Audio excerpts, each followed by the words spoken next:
नमस्कार दोस्तों, हमारी चैनल में आपका स्वागत है। सो फ्रेंड्स, आज આપણે જોઈશું ચેપ્ટર નંબર 3 નું સ્ટાર્ટઅપ અને એનું બેઝિક ઇન્ટ્રોડક્શન. ઓકે, તો ચલો આપણે સ્ટાર્ટ કરીએ. તો ફ્રેન્ડ્સ, આપણે જે આ વિડીયોમાં છે ને એ શ્રેણિક વાળું ટોપિક છે. હવે એનો ઉપરથી લઈને નીચેનું બધું જ ઇન્ટ્રોડક્શન જે બેઝિક છે ને આજે શીખવાડવાનો છું. ઓકે, સો આ વિડીયો શરૂથી લઈને અંત સુધી આખી જોઈ લેજો. ઓકે, તો તમને આખું બેઝિક તમને ખબર પડી જશે.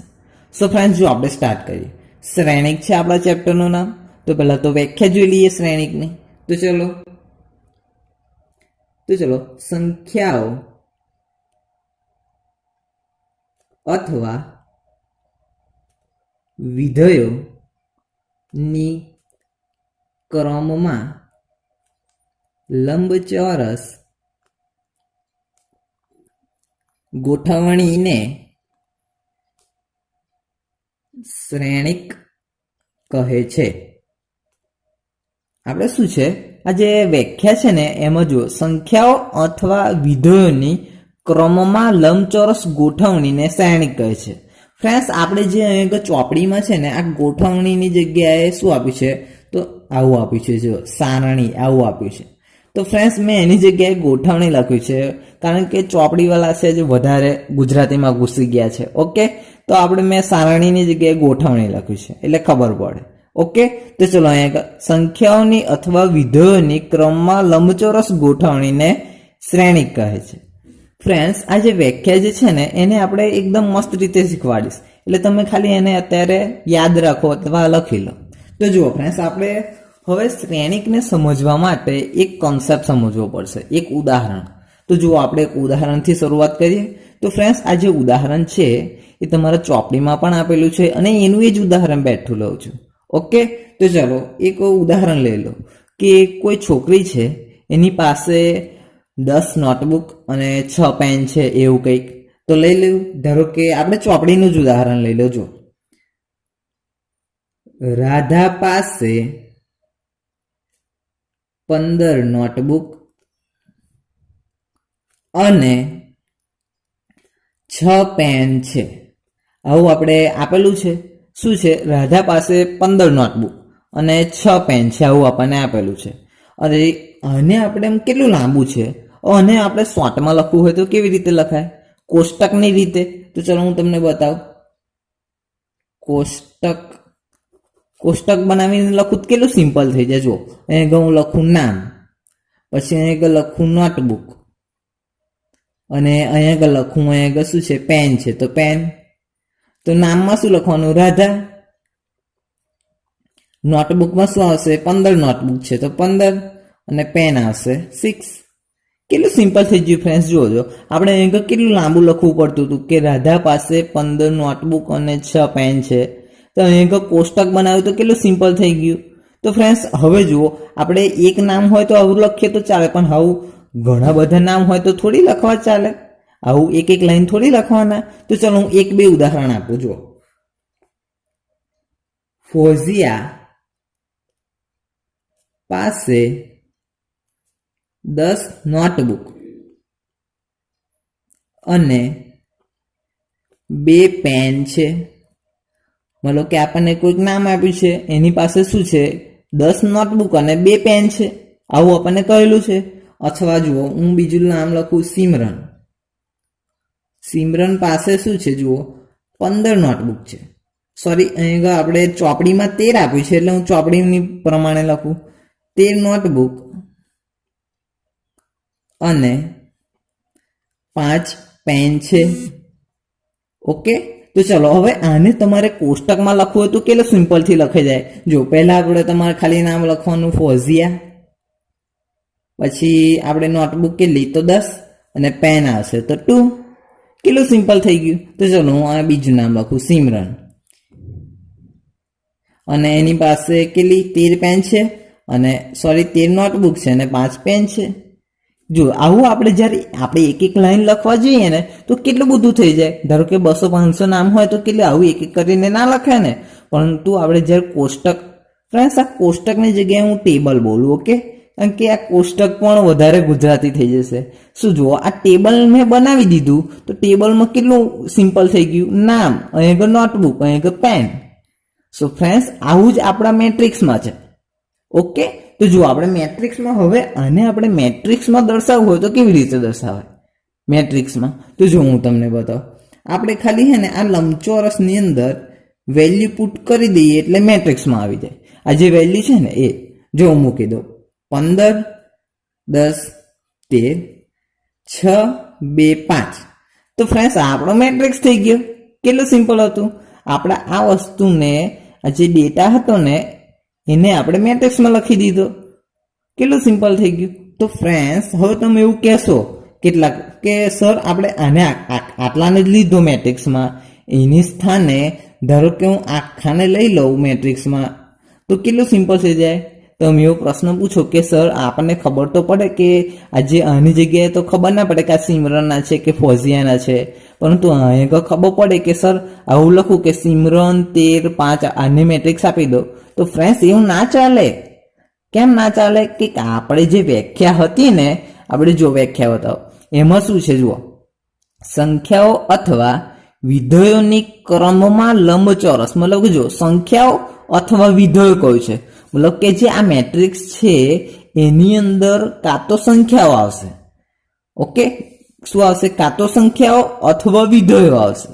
વિધેયો આપણા કોને કહેવાય? જો હું તમને બતાવું. ધારો કે f of x બરોબર 2x plus 3, પછી g of x બરોબર x square plus 9, અથવા આપણે વિધેયો છે. ઓકે, તો જુઓ આપણા મેટ્રિક્સમાં હંમેશા કેવી વસ્તુ આવશે?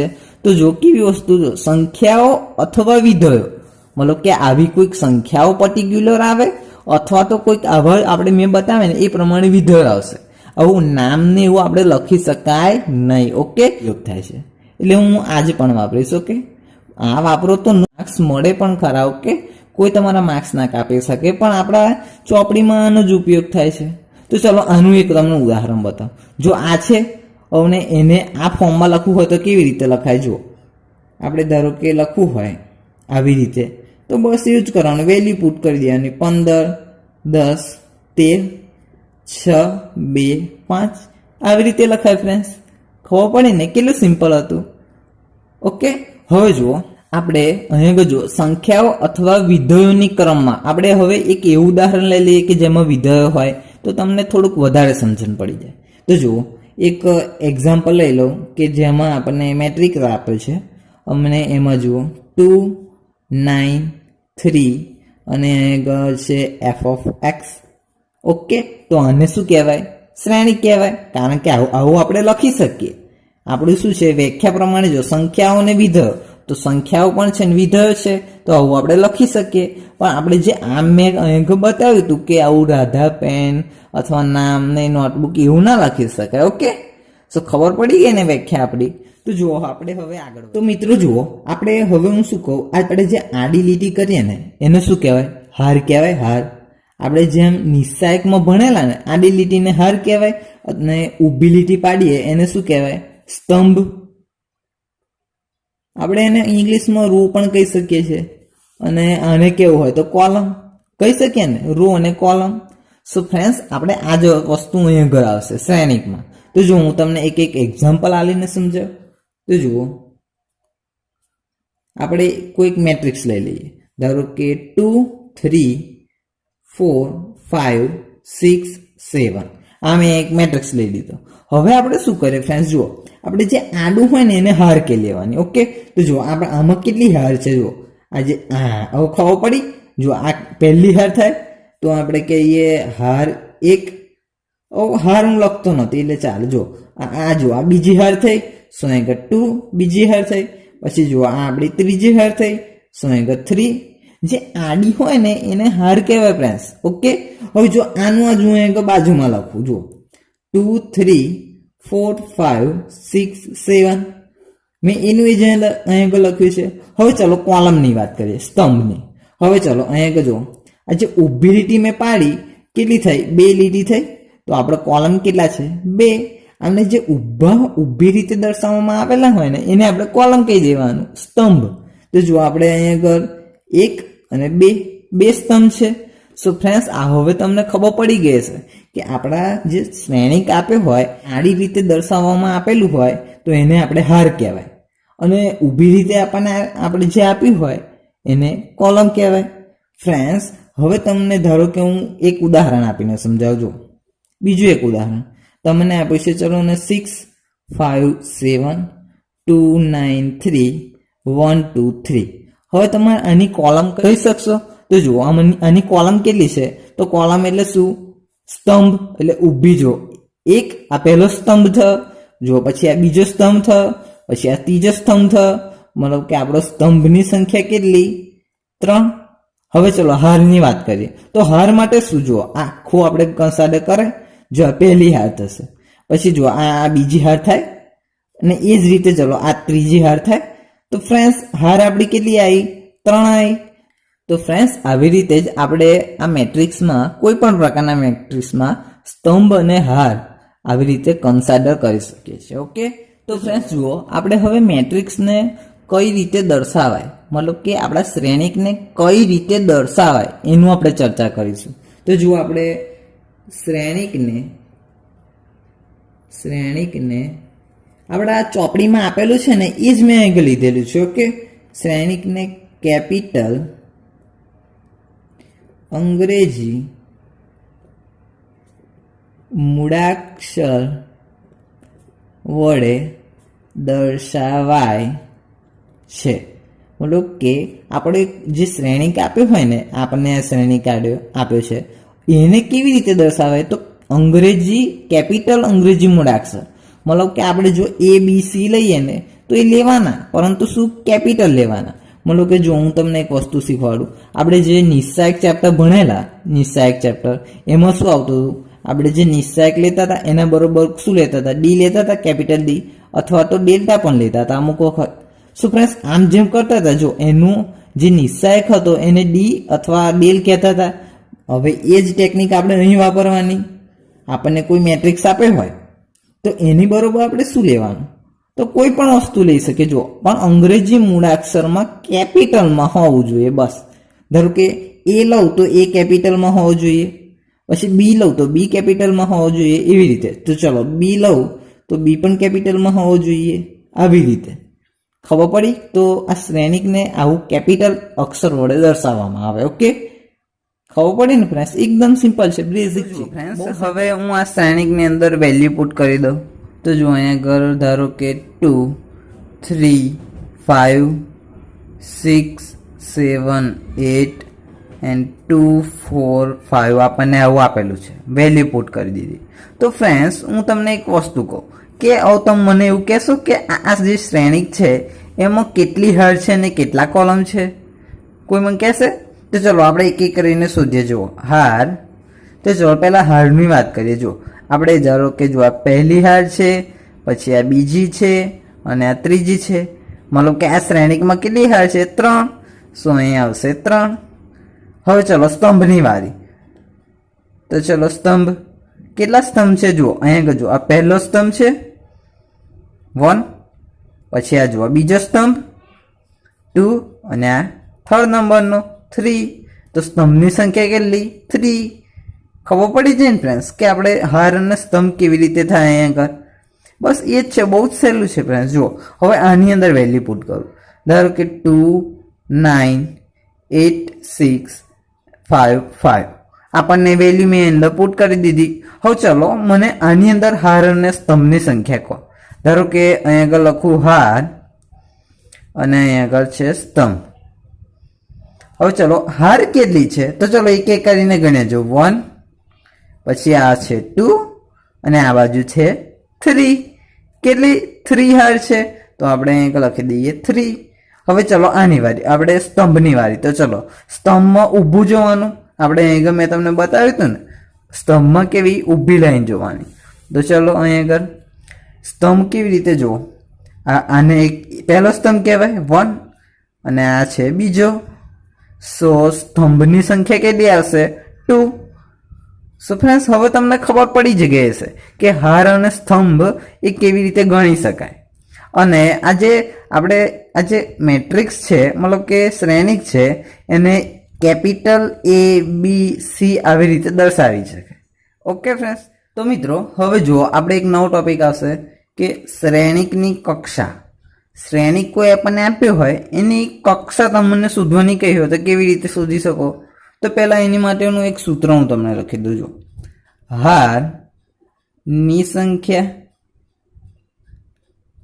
ક્રોસ સ્તંભની સંખ્યા.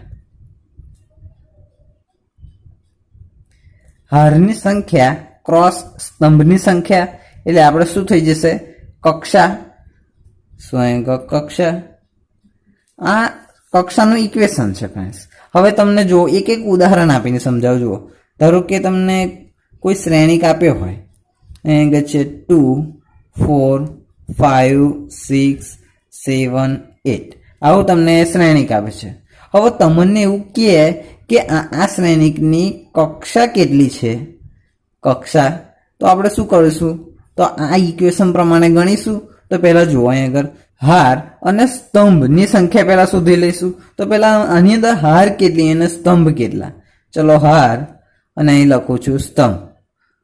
તો ફ્રેન્ડ્સ આની અંદર હાર કેટલી છે? જુઓ, આ 1, આ 2 અને આ 3 છે હાર. તો અહીં લખી દઉં 3.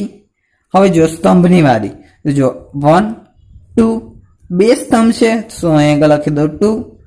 હવે જો આ બંને વેલ્યુ આની અંદર મૂકી દઉં. જો હારની સંખ્યા એટલે શું છે? અહીં આગળ લખું છું, હારની સંખ્યા છે 3, પછી ક્રોસ જો સ્તંભની સંખ્યા કેટલી છે? 2. તો અહીં આગળ લખું 2. તો આપણી કક્ષા શું થઈ? કક્ષા 3 ક્રોસ 2. ફ્રેન્ડ્સ, એક વસ્તુ અહીં આગળ ધ્યાન રાખવાનું છે, એક જ વસ્તુ. આપણે ગમે ત્યારે અહીં ગુણાકાર નહીં કરી દેવાનો, 3 દુ 6 નહીં કરી દેવાના. એ ખોટું છે ફ્રેન્ડ્સ. આ 6 થાય જ નહીં અસલમાં, કારણ કે આ કક્ષા જે છે ને એ આવું જ હોય અસલમાં. અહીં 3 ક્રોસ 2 અથવા 4 ક્રોસ 2, 5 ક્રોસ 3, આવું જ આપણે કક્ષા આવે. ખબર પડી ફ્રેન્ડ્સ? આ મતલબ કે તમને જો બતાવો, જે આગળ જે છે ને 3 એ હંમેશા હાર ઇન્ડિકેટ કરે, અને જે પાછળ તમને 2 દેખાય છે ને એ હંમેશા સ્તંભને ઇન્ડિકેટ કરે, મતલબ કે દર્શાવે. આગળ જે હોય ને ઘટક એ હાર દર્શાવે, પાછળવાળો ઘટક સ્તંભને દર્શાવે. મતલબ કે આ બંને વસ્તુ અલગ અલગ છે. ઓકે, પણ આપણે આવી રીતે લખાય 3 ક્રોસ 2. હવે તમારે બોલવા માટે કોઈ પણ વસ્તુ બોલી શકો. 3 × 2 પણ બોલાય અથવા 3/2 પણ બોલાય. ઓકે, તો હવે તમને આમાં ખબર પડી જશે કે આ શ્રેણિકની કક્ષા કેટલી થાય. જો 3 હાર છે એટલે હું લખું 3, પછી ક્રોસ. હવે ચલો, કેટલા સ્તંભ છે? તો 1 2 સ્તંભ છે, તો અહીં લખું 2. તો ખબર પડી જાય ને આ સ્તંભની કક્ષા શું? 3/2. હવે ચલો એક બીજું ઉદાહરણ આપું એટલે તમને ખબર પડી જાય. હવે જુઓ, અહીંયા આગળ છે 2 5 6 7 8 9 1 8 2. આપણને આવડો શ્રેણિક આપે છે. હવે તમે આની કક્ષા શોધવાનું કે તો અહીંયા આગળ તમારે ડિનોટ કરવી પડે. જુઓ, કક્ષા હંમેશા આ સ્થાને ડિનોટ થાય. મતલબ કે જો અહીંયા હું બતાવું, આની કક્ષા હતી કેટલી? 3 ક્રોસ 2. તો તમારે અહીંયા આગળ લખવી પડે નીચે 3 ક્રોસ 2. ખબર પડી? હવે તમને કહ્યું હોય આ જે શ્રેણિક છે એની કક્ષા કેટલી છે ફ્રેન્ડ? જો અહીંયા આગળ આ સ્થાને ખાલી જગ્યા આપી છે, તો આપણે શું લખવાનું? હંમેશા આગળ શું હોય? હાર લખવાની, અને પાછળ જે આપણે વેલ્યુ હોય એ સ્તંભની આવે છે. ઓકે, તો આપણે હારની વેલ્યુ ગણી નાખીએ પહેલા. તો જુઓ, 1 2 3, આપણી હાર કેટલી છે? 3. તો અહીંયા આવશે શું? 3. અને જો અહીંયા હવે અહીંયા પાછળ આપણે સ્તંભ આવશે. બોલો કે જો 1 2 3, બોલો કે કેટલા સ્તંભ છે? તો 3 સ્તંભ છે, તો અહીંયા 3. સિમ્પલ છે ને ફ્રેન્ડ્સ? બહુ સિમ્પલ છે. જો 3 ક્રોસ 3 નો આ મેટ્રિક્સ થઈ ગયો. ફ્રેન્ડ્સ, આવી રીતે આપણે આ કક્ષા શોધી શકીએ. અને એક જ વસ્તુ ધ્યાન રાખવાનું છે, ખાલી કોઈ દિવસ આપણે આનો ગુણાકાર નહીં કરી દેવાનો, બસ. ઓકે, તો ચલો હવે તમને ઘટકો સમજાવો. આ જે ઘટકો છે ને એમાં આપણે જુઓ, ધારો કે કોઈ આપણને શ્રેણિક આપ્યો હોય અને એના આપણને ઘટકો શોધવાના કયા હોય. ઘટકો એટલે શું? તો જો હું તમને શ્રેણિકમાં ઉદાહરણ આપીને સમજાવું. ધારો કે આપણને કોઈ શ્રેણિક આપે છે 2 2 and 5, 3 3 and 6 અને 9 4 and 2. આવો આપણને શ્રેણિક આપે છે. અને એના ઘટકો કેટલા. ધારો કે આ જે છે ને આપણે આ બધા એ એના ઘટકો જ છે. ખબર પડી ફ્રેન્ડ્સ? આ જે છે ને આ બધા એના ઘટકો જ છે. હવે તમને ખબર પડી છે કે ઘટકો એટલે શું. આ જે હોય ને આની જગ્યાએ કોઈ ફંક્શન આપ્યું હોય ને તો એ પણ એનો ઘટક જ કહેવાય ફ્રેન્ડ્સ. ખબર પડી? તો તમને એવું કંઈક એમસીક્યુમાં પૂછી શકે કે તમને એક મેટ્રિક્સ આપ્યો હોય, મતલબ કે શ્રેણિક આપ્યો હોય અને એના તમારે ઘટકો શોધવાના હોય. તો તમને ચલો ને આની જ વાત કરું. આ આપણને શ્રેણિક આપે છે અને તમને એવું કહ્યું હોય કે ઘટકો ખાલી જગ્યા છે. તો તમે કેવી રીત કરો? એક એક કરીને ગણી નાખવાનું. જો 1 2 3 4 5 6 7 8 9 9 ઘટકો છે તો અહીં લખી દેવાના 9. કેટલું સિમ્પલ હતું આ ઘટકો વાળું. ફ્રેન્ડ્સ આની અંદર એક ટ્વિસ્ટ છે. જુઓ ટ્વિસ્ટ કયો છે હું તમને બતાવજો. આપણે ધારો કે એમસીક્યુમાં કેવું આપ્યું હોય, ધારો કે જો એક એમસીક્યુ લઉં કે કક્ષા 4x3 વાળા શ્રેણિક નું ના ઘટકો ખાલી જગ્યા છે. તમને આવું કહ્યું હોય કે કોઈ કક્ષા આપી હોય અને એના ઘટકો શોધવાનું કહ્યું હોય તો આપણે શું કરીશું ફ્રેન્ડ્સ? કારણ કે આવું હોય તો તમે કરી શકો કે 1 2 3 4 5 6 7 8 9 આમ એક એક કરીને ગણી શકો. પણ આવું જ્યારે કક્ષા આપી હોય ત્યારે ઘટકો કેવી રીતે મળે? તો ફ્રેન્ડ્સ એમાં બહુ ગભરાવા જેવું નથી. જો આવું જ્યારે કક્ષા આપી હોય ત્યારે ઘટકો શોધવાનું કેમ તો બસ આનો ગુણાકાર કરી દેવાનો. તો ચલો જો 4 તારી 12, મતલબ કે આના ઘટકો હશે 12. સિમ્પલ છે ને? હવે આની સ્થાને ધારો કે 8x8 નો આપ્યો હોય, 8x8 નો શ્રેણિક, તો આપણે શું કરીએ? આના ગણતરી ગુણાકાર કરી નાખીએ. જો 8 થી 64, 100 ના ઘટકો હશે 64. સિમ્પલ છે ને? આવી રીતે તમને ગમે તેટલો મોટો આપ્યો હોય, ધારો કે 10x20 નો પણ શ્રેણિક આપે તો એના ઘટકો કેવી રીતે? તો બસ આ બેનો ગુણાકાર કરી દેવાનો. 20 × 10 200. સો એના ઘટકો કેટલા હોય? 200. સો ફ્રેન્ડ્સ આવી રીતે તમારા એમસીક્યુ આગળ નીકળી શકે છે. ઓકે, સો આટલું તમે ધ્યાન રાખજો. તો હવે જુઓ ફ્રેન્ડ્સ, સામાન્ય રીતે m×n શ્રેણિકની લંબચોરસ ગોઠવણીને નીચે પ્રમાણે લખી શકાય. મતલબ કે આપણે હવે શું કરવાનું, જે શ્રેણિક છે એને આપણે સામાન્ય રીતે લખી શકીએ. હવે એટલે લખીએ. જુઓ આપણે સામાન્ય એટલે જનરલ ફોર્મમાં એમ. ધારો કે a બરોબર a(ij) અને એની આપણે કક્ષા જોઈએ તો m×n.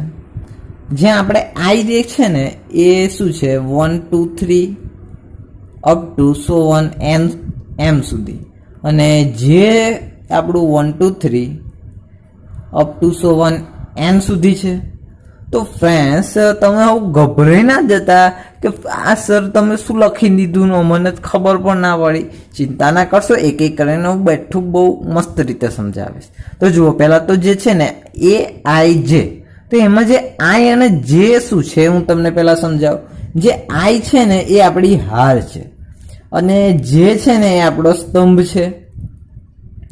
હવે ખબર પડી ફ્રેન્ડ્સ, જે i જે છે ને એ આપણી હાર છે, જે આપણો સ્તંભ છે. મતલબ કે તમને કોઈ ઘટક આપ્યો હોય, ધારો કે જો ઘટક આપ્યો હોય a12, આપણને આવું આપ્યું હોય તો આ જે આગળ આપ્યું છે એ i આપ્યો છે અને એ i અસલમાં શું છે? હાર છે. મતલબ કે હાર કઈ અહીં 1 છે તો પહેલી હાર એવું આપણને ઇન્ડિકેટ કર્યું છે. હવે આ બાજુ જુઓ, અહીં 2 આપ્યો છે, જે શું જે બતાવે, અને જે શું છે અસલમાં? સ્તંભ. સો હવે શું આ 2 એ શું છે? સ્તંભ, મતલબ કે સેકન્ડ સ્તંભ. મતલબ કે આ જે આપણે ઘટક લખ્યો એ કઈ હાર અને કઈ સ્તંભમાં છે એ વસ્તુ બતાવે છે. મતલબ કે જુઓ જે એ છે એ હાર કઈ? પહેલી હાર અને બીજા સ્તંભનો ઘટક છે, આવું આપણને દર્શાવે છે. મતલબ કે એ જે ai જે છે ને એ બસ આ જ છે. તો જે આ નાના ફોર્મમાં છે ને હું અહીંયા તમને મોટા ફોર્મમાં બતાવું એટલે તમને બહુ મસ્ત રીતે સમજાશે. તો જુઓ અહીંયા હું તમને મોટા ફોર્મમાં બતાવું.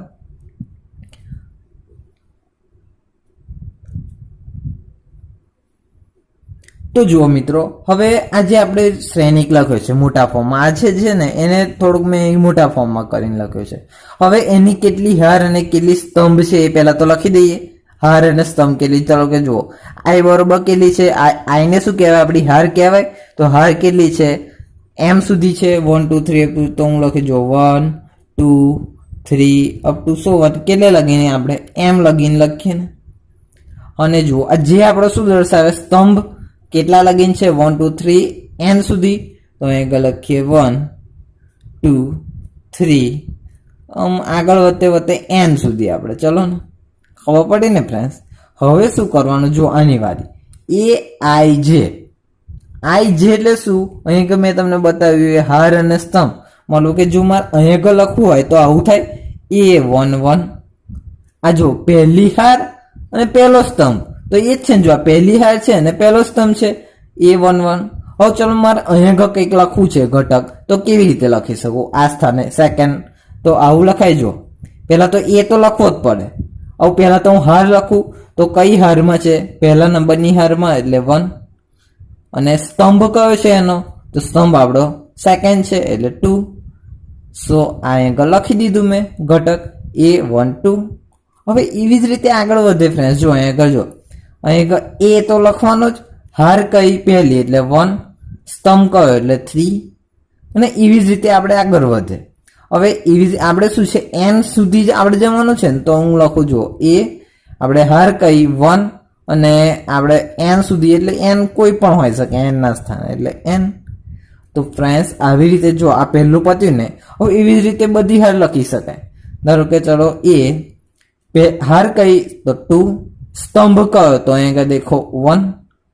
સિમ્પલ છે ને ફ્રેન્ડ્સ. તો આવું જ આપણે કરવાનું છે. જો સેકન્ડ હાર અને સેકન્ડ સમ, અહીંયા એ જો બીજી હાર અને અહીંયા ત્રીજો સ્તંભ, અને અપ ટુ 101 અહીંયા બીજી હાર અને n મો સ્તંભ. n મો એટલે ફ્રેન્ડ્સ કોઈ પણ હોઈ શકે, કોઈ પણ. હવે એવી જ રીતે આ ત્રીજી હાર પણ આવશે. જો હું અહીંયા લખી દઉં, જો એ અહીંયા ત્રીજી હાર અને પહેલો સ્તંભ, અહીંયા જો ત્રીજી હારમાં છે ને અને પહેલા સ્તંભમાં છે. હવે જો એ ત્રીજી હાર બીજો સ્તંભ, જો આ ત્રીજી હાર છે અને બીજો સ્તંભ છે. હવે ચલો એ 3 3 મળો કે ત્રીજી હાર ત્રીજો સ્તંભ અપ ટુ 101 A3n. આવી રીતે આપણે આગળ વધે. હવે ચલો તમારે આમ આગળ નીચે પણ આમ આગળ વધાય, પણ નીચે પણ આગળ વધાય ને, કેટલા સુધી છે, m સુધી છે. તો હવે જુઓ એ આપણી હાર કઈ m છે ને, તો ચલો m, પણ સ્તંભ કયો છે, તો પહેલો સ્તંભ છે. સો અહીંયા લખું 1.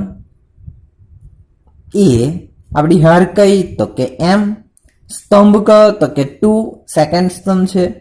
તો હવે જુઓ અહીંયા એ હાર કઈ તો કે m, સ્તંભ કયો તો કે 3, તો અહીંયા આવશે 3. હવે ફ્રેન્ડ્સ એવી જ રીતે આપણે અહીંયા લખી શકાય. જો એ તો લખવો જ પડે. હવે જુઓ હાર કેટલી, હાર તો m છે, સ્તંભ કયો તો અહીંયા n છે. સો અહીંયા n. તો મિત્રો આ જ છે આપણું જનરલ ફોર્મ. હવે ચાલો એક વસ્તુ રહ્યું છે. હવે મને કોઈ કહેશે કે આજે મેં શ્રેણિક લખી છે એની કક્ષા કેટલી આવશે. કક્ષા એટલે શું, હાર અને સ્તંભની સંખ્યાનો ગુણાકાર. એટલે ગુણાકાર નહીં કરવાનો, એટલે એના ક્રોસ આવું લખવાનું, આવું લખવાનું, હાર અને સ્તંભ. તો ચલો મને આનો હાર કહેશે પહેલા તો કોઈ, તો એમ છે આપણી હાર. આની આપણે જે શ્રેણિક છે એની હાર શું, એમ. તો એમ. અને આ જે શ્રેણિક છે એનો સ્તંભ કેટલા, તો જુઓ n સુધી છે. સો m. તો આની જે આપણે લખીએ કક્ષા એ m ક્રોસ n થઈ જાય ને ફ્રેન્ડ્સ. તો બસ જો મિત્રો આ જે અહીંયા ઘર હતું એ બેઠું અહીંયા આવી ગયું, ખબર પડી જાય ને. હવે જો m ક્રોસ n, નાનો તો મોટો કૌંસ, અને એ આખી મેં વેલ્યુ પુટ કરી દીધી. તો ખબર પડી ફ્રેન્ડ્સ. આવી રીતે આપણે એને સામાન્ય રીતે લખી શકીએ. સિમ્પલ છે ને ફ્રેન્ડ્સ. ઓકે. તો જો ફ્રેન્ડ્સ હવે તમને કોઈ કહે કે આવું જો આપણે સામાન્ય શ્રેણિક આપ્યું હોય, મતલબ કે જનરલ ફોર્મ આપ્યું હોય, એના આપણે ઘટકો શોધવા હોય તો કેવી રીતે શોધાય. ઘટકો આગળ મેં તમને બતાવ્યું ને, ઘટકો આપણે તો કેવી રીતે ઘટકો આમ થોડી આમ આ તો ગણવાના, થોડુંક આમ થોડી ગણાય. અહીં તો n સુધી છે, તો ઘટકો કેવી રીતે મળે, તો મેં તમને કહ્યું હતું જુઓ કક્ષા પરથી. અહીં આની કક્ષા કેટલી છે? જો m ક્રોસ n છે તો અહીં લખી દઉં m ક્રોસ n. તો અહીં ઘટકો કેવી રીતે મળે? તો આ બંનેનો ગુણાકાર કરી દેવાનો, m ઇન્ટુ n. મળી ગયા ને ઘટકો આના. તો ફ્રેન્ડ્સ આવી રીતે આના ઘટકો મળી જાય. તો જો મિત્રો, હવે જે વસ્તુ આવે છે ને એ આપણા નોલેજ માટે છે. તો જો હું તમને બતાવું, આ જે વસ્તુ જે છે ને એ નોલેજ માટે છે. શું તમે આને યાદ રાખજો. હવે જો આપણને કોઈ બિંદુ આપ્યું હોય અને એને તમારે મેટ્રિક્સ ફોર્મમાં ફેરવવું હોય તો કેવી રીતે ફેરવવું બિંદુ? ચલો હું તમને લખીને સમજાવજો. ધારો કે તમને કોઈ બિંદુ આપ્યું છે P01, આવું તમને બિંદુ આપ્યું છે અને તમારે એને શ્રેણિકમાં લખવાનું છે. તો કેવી રીતે લખશો? તો બે રીતે લખી શકાય. જો એને પહેલા તો P તમારે આમ હારમાં પણ લખી શકાય, આમ ઊભી રીતે, અને આમ આડી રીતે પણ લખી શકાય. ચલો આ 01 છે એને હું ઊભી રીતે લખું તો અહીં આવશે 0 નહીં 1, આવી રીતે. તો ચલો અહીં 0 નહીં 1. હવે તમારે આમ આડી રીતે લખવું હોય તો અહીં 0 નહીં 1 આમ આડી રીતે લખી શકાય. તો ચલો P બરોબર આવી રીતે પણ લખી શકાય 0 and 1. ખબર પડી ને ફ્રેન્ડ્સ? તમને કોઈ બિંદુ આપ્યું હોય એને તમારે આમ શ્રેણિકમાં કન્વર્ટ કરવું હોય તો આવી રીતે લખી શકાય એને. હવે તમને એક બિંદુ આપ્યું હોય તો આવું કરી શકો, પણ આમ એકથી વધારે બિંદુ આપ્યું હોય તો શું કરો? તો ચલો હું બતાવું. A બરોબર ધારો કે તમને આપ્યું છે 1 0, B બરોબર આપ્યું છે 2 2, C બરોબર 9 3 અને D બરોબર 8 5. આ તમને બિંદુ આપે છે અને આ બધાને તમારે શ્રેણિકમાં કન્વર્ટ કરવાના છે. ઓકે, આ બધાને શ્રેણિકમાં કન્વર્ટ કરવાના છે, એ પાછા એક જ શ્રેણિકમાં. તો શું કરશો? તો ચલો આ જ ફોર્મ્યુલા વાપરવાની ફ્રેન્ડ્સ, ઊભું ને આડું. ધારો કે તમારે ઊભી રીતે લખવા હોય તો બસ હું તમને બતાવી દઉં. ધારો કે જુઓ, કોઈ શ્રેણિક હું લઈ લઉં. અહીં મેં શ્રેણિક લઈ લીધો. હવે ચલો આને હે ને હું ઊભી રીતે લખું. જો 0 1 છે તો શું લખવાનું? 0 1. અહીં ચલો લખી દઉં 0, અહીં આવશે 1. પછી અહીં શું છે? 2 2. તો આપણે આમ ઊભી રીતે લખવાના તો 2 2 લખી દીધું ને. હવે જો 9 3 છે તો આમ ઊભી રીતે લખવાના તો આમ 9 3 આવા આવશે. તો અહીં લખી દેવાનું 9 3. જો 8 5 છે તો ઊભી રીતે શું લખવાનું? 8 5.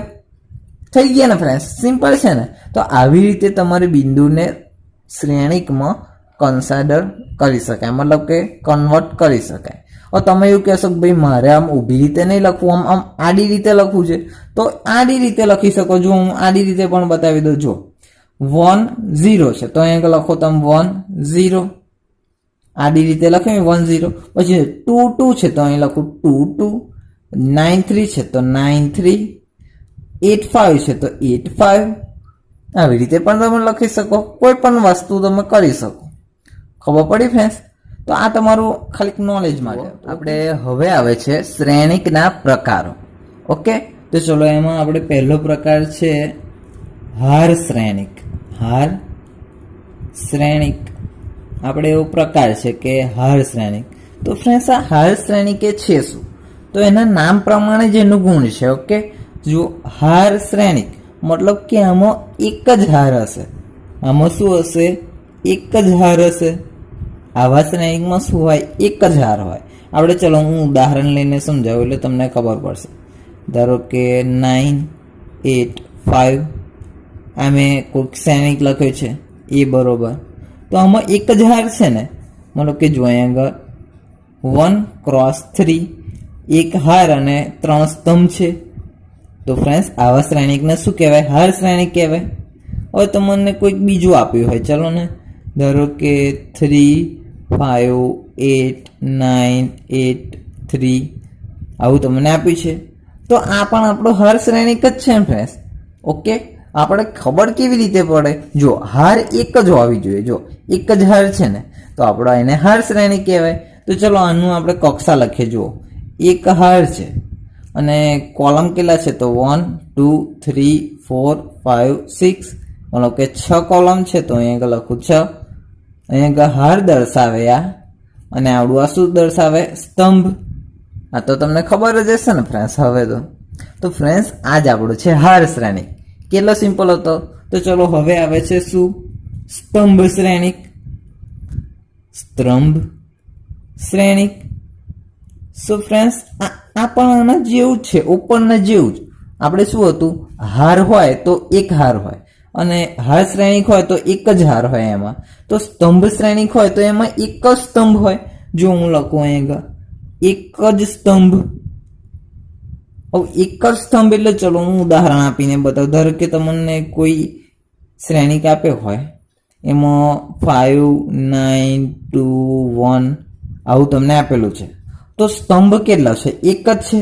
તો આ શ્રેણિક કેવો, સ્તંભ શ્રેણિક થઈ જાય. તો ચલો આપણે કક્ષા લખી દો. હાર પહેલા આવે 1 2 3 4, મતલબ કે 4 હાર છે અને એક જ સ્તંભ છે. અહીંયા આગળ તો આપણે સરખું જ આવે. જુઓ અહીંયા આગળ બધે સરખું આવે, 1 જ આવે. કારણ શું, કારણ કે આપણો સ્તંભ શ્રેણિકમાં હંમેશા સ્તંભની સંખ્યા એક જ હોય. મતલબ કે અહીંયા આગળ એની કક્ષા પણ અહીંયા આગળ એક જ આવે. અહીં આગળ બદલાતું રહે, ગમે તે આવે, 4 હોય 5 હોય, આપણે જેટલા હાર લઈએ એટલી હોય, પરંતુ સ્તંભ તો આપણો એક જ રહે. ધારો આપણે એક બીજું ઉદાહરણ તમને બતાવું. ધારો કે 2 અને 1 આપણને આવું આપ્યું છે. તો આમાં હાર કેટલી છે, 1 ને 2, તો 2 હાર અને સ્તંભ કેટલા, તો 1. તો આને શું કહી દેવાય, સ્તંભ શ્રેણી. કેટલું સિમ્પલ છે. હવે તમને ધારો કે n સુધી આપ્યું હોય, આવું તમને n સુધી આપ્યું હોય, ધારો કે 1 2 3 અપ ટુ સો 1 n સુધી હાર આપી છે તમને. હાર શું છે, n સુધી. તો આવી રીતે થઈ જાય. જુઓ n ક્રોસ 1, હાર કેટલી, તો n છે અને સ્તંભ કેટલા, તો 1 છે. તો આને આપણે સ્તંભ શ્રેણી કહેવાય. સિમ્પલ છે ફ્રેન્ડ્સ, એકદમ સિમ્પલ. ખબર પડી ગઈ ને? તો જુઓ હવે શું આવશે, ચોરસ શ્રેણિક આવશે. તો જુઓ આ જે ચોરસ શ્રેણિક છે ને એ થોડુંક ઇમ્પોર્ટન્ટ છે ફ્રેન્ડ્સ, એટલે તમે એને જોઈ લેજો. તો જુઓ આપણે થર્ડમાં શું છે, ચોરસ શ્રેણિક. મિત્રો આના નામ પ્રમાણે જ ગુણ છે. ચોરસ શ્રેણિક મતલબ કે ચોરસ જ હશે. આપણે જે હાર હોય ને, હાર અને સ્તંભ, હાર અને સ્તંભ એ બંનેની સંખ્યા સેમ હોય, એને શું કહેવાય, ચોરસ શ્રેણિક. મતલબ કે જો અહીંયા ઇક્વલ કરી દો, હાર અને સ્તંભ બે સેમ હોય. ધારો કે તમને હાર કોઈ m આપી હોય અને સ્તંભ કોઈ n આલે હોય, તો એ બંને સેમ જ થઈ જાય, m બરોબર n. એને શું કહેવાય, ચોરસ શ્રેણિક. ચલો હું ઉદાહરણ લઈને પણ સમજાવી દઉં. ચલો એ બરોબર તમને ધારો કે આપ્યું છે 1 2 3 4 5 6 અને 2 2 9, આવું તમને કોઈ શ્રેણિક આપે છે. હવે તમે કહેશો કે આ ચોરસ છે કે નહીં, ચોરસ શ્રેણિક. તો ચલો એની પહેલા હાર ગણી નાખીએ અને પછી સ્તંભ ગણી નાખીએ. તો ચલો પહેલા તો 1, આ છે 1, પછી જુઓ 2 ને આ 3, એટલે કે 3 હાર છે. હવે જુઓ 1 2 3, 3 હાર અને 3 કોલમ છે. મતલબ કે શું, હાર અને સ્તંભ આપણા શું છે, સરખા છે. તો આપણે શું કહેવાય, ચોરસ શ્રેણિક કહેવાય. તો ફ્રેન્ડ્સ આવી રીતે આપણે ચોરસ શ્રેણિકને કન્સિડર કરી શકીએ. એની સ્થાને ધારો કે તમને આવું આપ્યું હોય 2x2 નો, ધારો કે 1 2 4 5 આવું તમને આપ્યું હોય 2 ક્રોસ 2 નો શ્રેણી. અહીં 2 કેટલી, હાર અને આ શું, સ્તંભ દર્શાવે. તો જો 2 હાર છે ને 2 સ્તંભ છે, મતલબ કે આને પણ આપણે શું કહેવાય, ચોરસ શ્રેણી કહી દેવાય. ખબર પડે ને? બહુ જ સિમ્પલ છે ફ્રેન્ડ્સ. તો જુઓ આપણે હવે ચોથો પ્રકાર આવે છે કે વિકર્ણ શ્રેણી. વિકર્ણ શ્રેણી. ફ્રેન્ડ્સ આપણે જે આ વિકર્ણ શ્રેણી છે ને એનો કંઈ બહુ ખાસ ઉપયોગ નથી આવતો, પરંતુ ચલો ને આપણે જોઈ લઈએ વિકર્ણ શ્રેણી.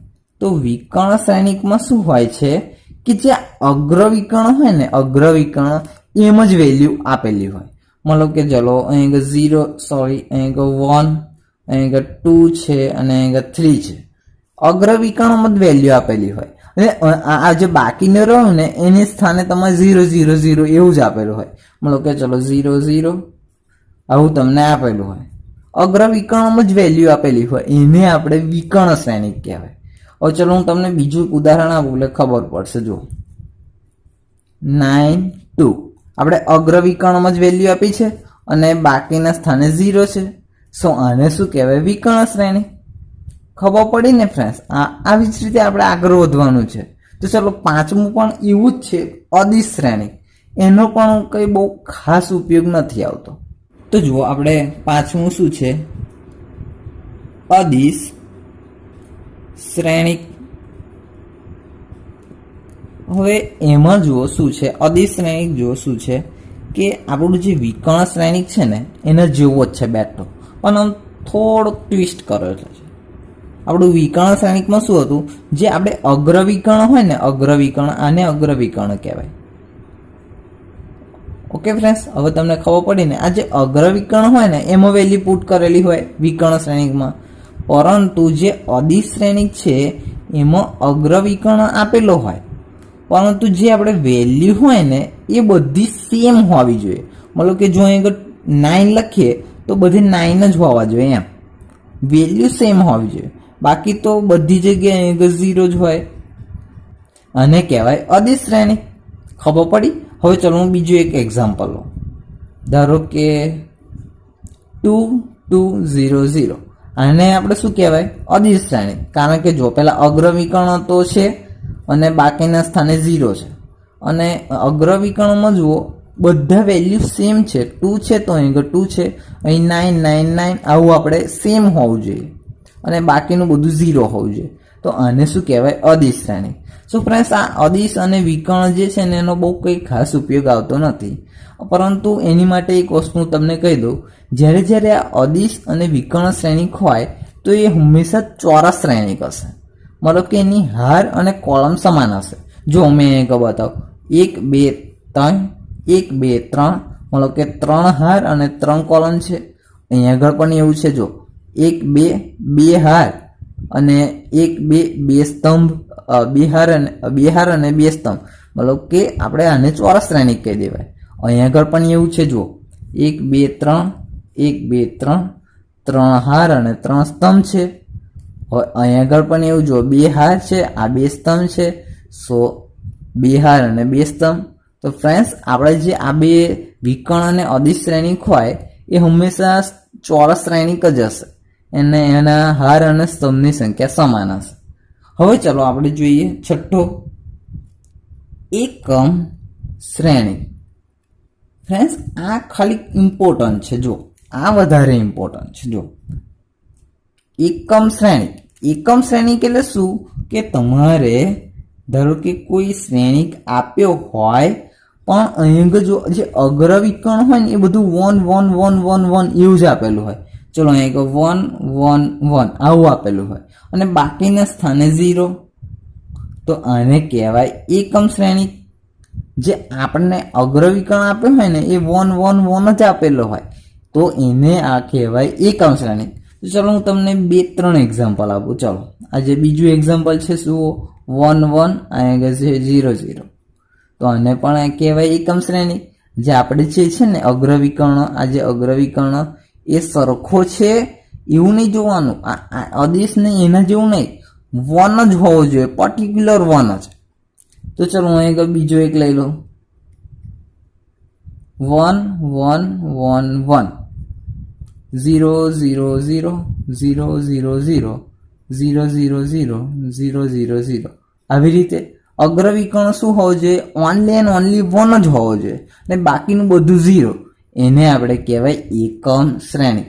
અને એકમ શ્રેણિકને આપણે હંમેશા આઈડેન્ટિટી આઈ વડે દર્શાવી શકીએ. આપણે જે આઈ વડે દર્શાવી શકીએ, ઓકે, આઈ વડે આપણે તમે એબીસી વડે દર્શાવો, નો ડાઉટ ચાલે, એ શ્રેણિક જ કહેવાય. તમે એબીસી વડે પણ દર્શાવી શકો, પણ આપણે જે એકમ શ્રેણિક હોય એને આપણે આઈ વડે દર્શાવી શકાય. ઓકે, તો હવે જુઓ આપણે લાસ્ટ જે છે એ શૂન્ય શ્રેણિક છે, એને આપણે જોઈ લઈએ. તો મિત્રો જુઓ, આપણે જે 7મું છે એ છે શૂન્ય શ્રેણિક. હવે ફ્રેન્ડ્સ, એના નામ પ્રમાણે જ એનું ગુણ છે. જો શૂન્ય શ્રેણિક એટલે બધા જ ઘટકો એ શ્રેણિકમાં શૂન્ય જ હશે.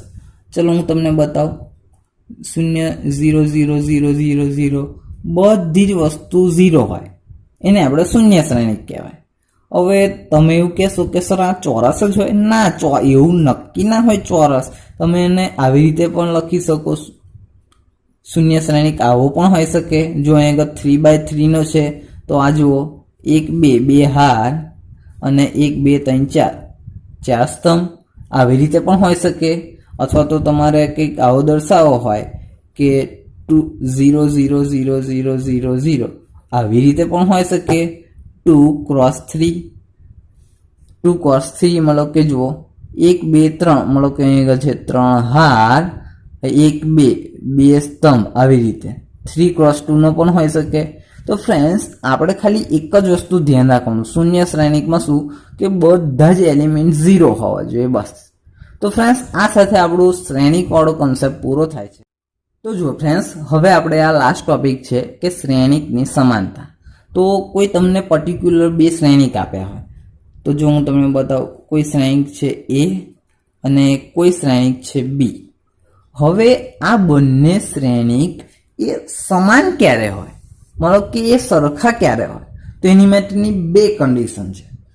તો પહેલી કન્ડિશન હું બતાવું કે એની કક્ષા સરખી હોવી જોઈએ. કક્ષા મતલબ કે તમને અહીં લખો ને જે એને કક્ષા કહેવાય એ તમારે સરખી હોવી જોઈએ. તો હું અહીં લખું છું કક્ષા સમાન હોવી જોઈએ. પછી શું બીજી એક કન્ડિશન શું છે કે એના ઘટકો સમાન હોવા જોઈએ. મતલબ કે ઘટકો સમાન હોવા જોઈએ. આપણી કક્ષા સમાન હોવી જોઈએ અને એના અંદરના ઘટકો સમાન હોવા જોઈએ. ત્યારે જ આપણે કોઈ શ્રેણિક બે શ્રેણિક હોય એને આમ સરખાવી શકીએ કે A બરોબર B. હવે ચલો આને આપણે સમાન બનાવીએ.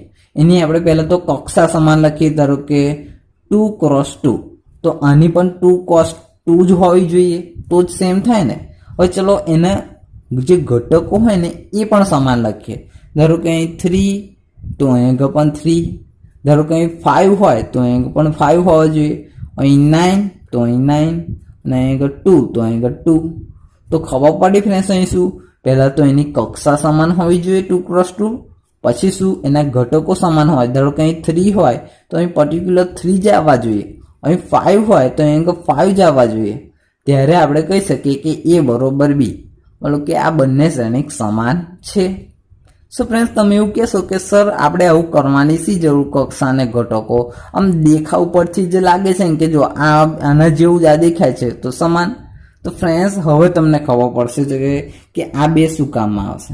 ધારો કે તમને કોઈ એક ક્વેશ્ચન આપેલો હોય કે તમને A બરોબર આપેલો છે 1 2 4 9 અને B બરોબર આપેલો છે XY અને P આ X છે ફ્રેન્ડ્સ Q.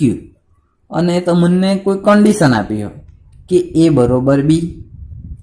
તો friends X Y P Q આ બધાની વેલ્યુ તમારે શોધવાની છે બસ. તો ફ્રેન્ડ્સ હવે તમને ખબર પડશે કે આપણે શું કરવાનું. આપણને કન્ડિશન આપી છે કે આ બંને શ્રેણિક સમાન છે. અહીંયા આગળ આપણે એની પહેલા તો કક્ષા સમાન છે કે નહીં એ ચેક કરવું પડે ને. તો ચલો અહીંયા જો 2 ક્રોસ 2 નો છે. જો 2 ક્રોસ 2 નો છે મતલબ કે જો આ બે શ્રેણિક સમાન તો છે આપણે કહી જ દીધું છે. મતલબ શું ઘટકો પણ સમાન. જો ઘટકો સમાન હોવા જોઈએ. ઘટકો સમાન હોવા જ જોઈએ મતલબ કે અહીં કહી જ દીધું છે કે સમાન છે. તો અહીં જો x અહીં 1 તો અહીં 1 આવશે x બરોબર. જો અહીં જો 2 બરોબર અહીં y છે તો અહીં 2 જ આવે.